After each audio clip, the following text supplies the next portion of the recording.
Hello children, back to our class. Today we are going to start a new chapter, that is the heat measurement.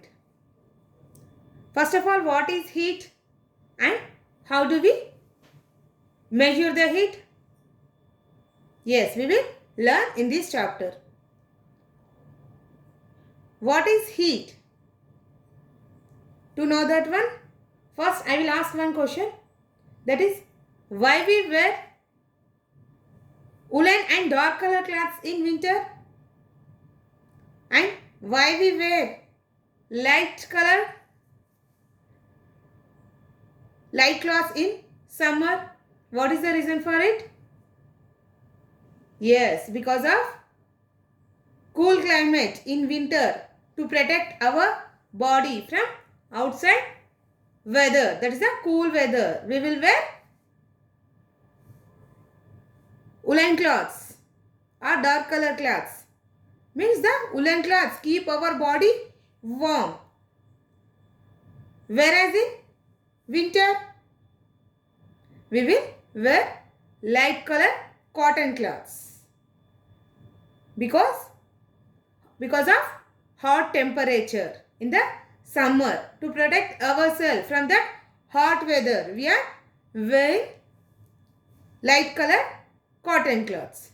So depending upon the weather condition, it may be cool or hot. Based on that, we are selecting our clothes. Means we are wearing our clothes. Which type of clothes we have to wear? It will depend upon the weather.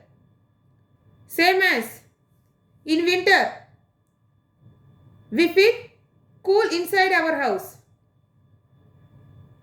But when you go outside into the sunlight, we will feel hot.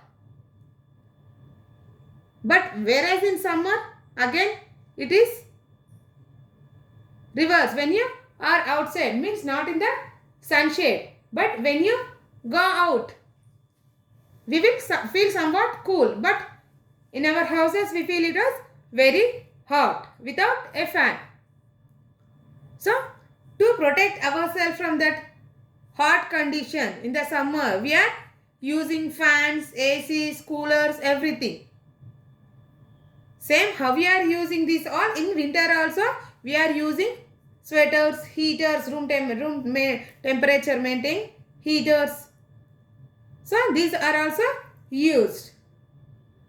But how can you say that if the temperature or objects are cool or hot? How can you say? By the feel only. How can you feel?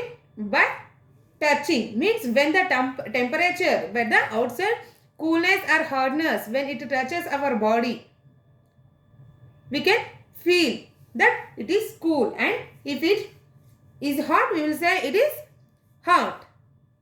So here the temperature is defined as, it is a measure of the degree of hotness or coolness of an object. But how can you measure? We can say it is a cool, it is hot. But how can you say? For that we don't know the accurate temperature to measure it is a cold or hot. So how can you measure? We will see. For that, do an activity. That is the first activity is take some hot water in one beaker, cool water in one beaker and normal water in another beaker. Take your two hands and keep your finger, one in the hot water and other in the cool water. Leave it for 5 to 10 seconds. How will you feel? Yes, one hand is very hot and the other finger is very cool. But we cannot tolerate both. It may be hot or it is cool. Then take your fingers out and dip those two fingers in the normal water. How can you feel? Yes, we cannot guess the temperature. Means we cannot say it is cool or hot. Here the heat is transferring from higher concentration to the lower.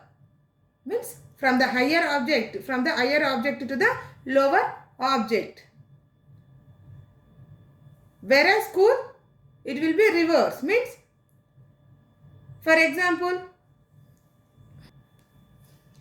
if you take an ice piece, a piece of ice, and keep in your hand for 5 to 10 seconds, what will happen? It will melt. Why?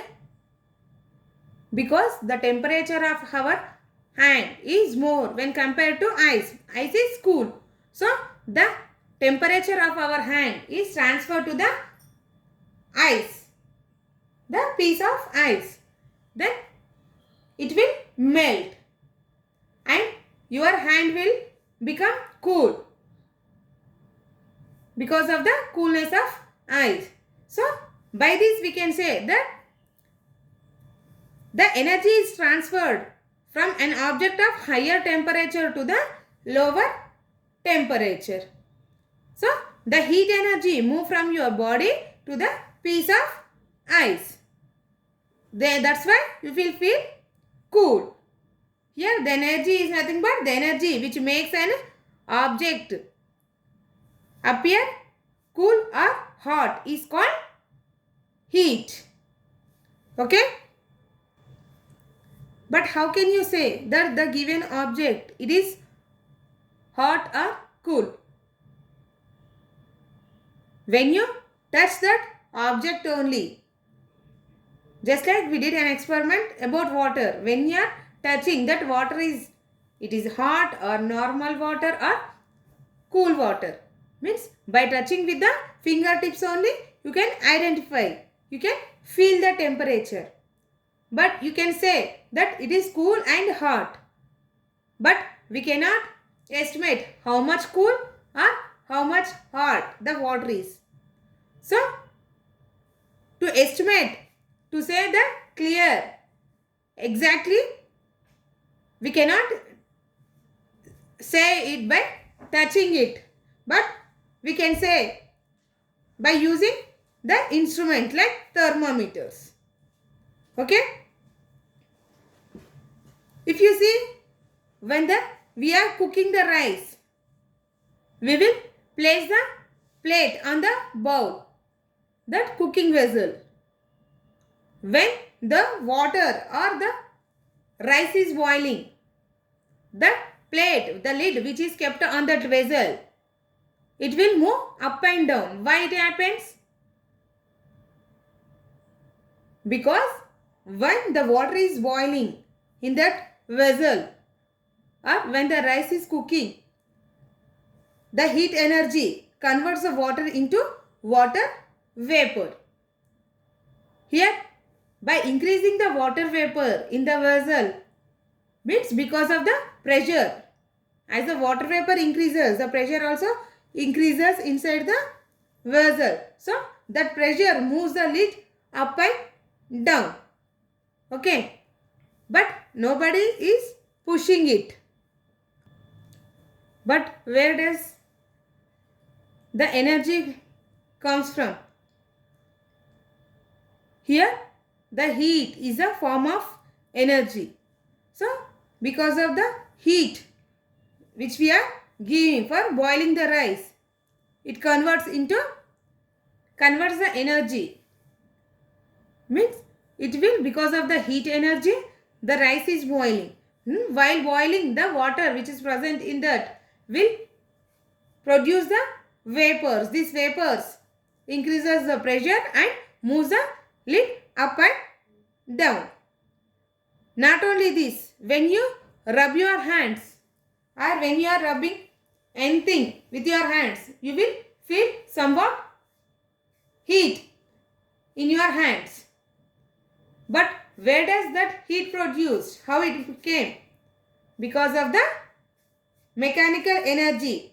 Here, because of the energy produced by your hands. That is, the heat is produced because of the hands. Not only these, the electrical heater to heat the water means the electrical energy is converted into heat. Because of the heat, the heater, because of the heater which is kept in the bucket, the water will get heat. Same as when you are using the gas stove, the chemical energy is converted into heat. And the solar heaters, the energy is also converting into heat. In all these examples, the heat is produced, but the production is different. One is in the form of electricity and other is in the form of chemicals and other is in the form of solar energy. So, but the energy is different, but the heat which is produced is same.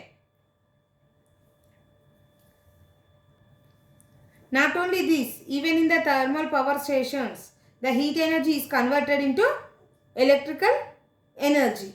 Here the forms of energy is different, but the production is heat.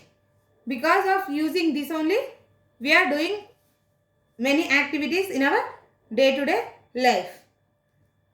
Let us discuss more about heat and temperature in the next class. Thank you, children. See you in the next class.